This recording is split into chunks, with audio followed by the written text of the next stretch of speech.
Indian army, Indian navy, Indian air force వీళ్ళందరూ కూడా ఆకాష్ని విరివిగా ఆర్డర్ చేసుకుని దాని మీద టెస్ట్ చేశారు. చాలాసార్లు ఆకాష్ని టెస్ట్ ఫైర్ చేశారనమాట. అయితే రియల్ టైం బ్యాటిల్ ఫీల్డ్లో వాడటం ఇదే ఫస్ట్ టైం. రియల్ టైం ఆకాష్ని వాడటం ఇదే ఫస్ట్ టైం. దాని మెటల్ అది ప్రూవ్ చేసుకుందని చెప్తున్నారనమాట. సో ఆకాష్ మిసైల్ సిస్టమ్ని ప్రపంచవ్యాప్తంగా కూడా చాలామంది కోరుకుంటున్నారు.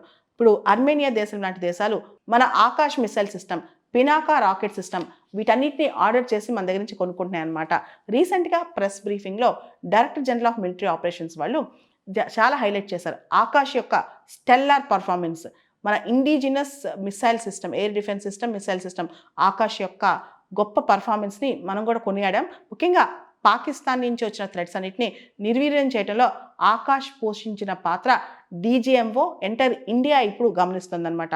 ఆకాష్ ఇప్పటివరకు చాలాసార్లు టెస్ట్ ట్రయల్స్కి వెళ్ళింది, లేటర్ యూజ్ ట్రయల్స్కి వెళ్ళింది. కానీ Indian army, Indian air force వాళ్ళు దీన్ని మిసైల్ డిఫెన్స్కి రియల్ టైం వాడటం ఇదే ఫస్ట్ టైం. పాకిస్తాన్ నుంచి వచ్చిన థ్రెట్స్ని నిర్వీర్యం చేసి ఆకాష్ తన యొక్క శక్తిని ప్రూవ్ చేసుకుంది. మన దగ్గర ఉన్న ఆకాష్, బ్రహ్మోస్ ఇవన్నీ కూడా అవుట్ స్టాండింగ్ మిసైల్ సిస్టమ్స్ అని చెప్పొచ్చు.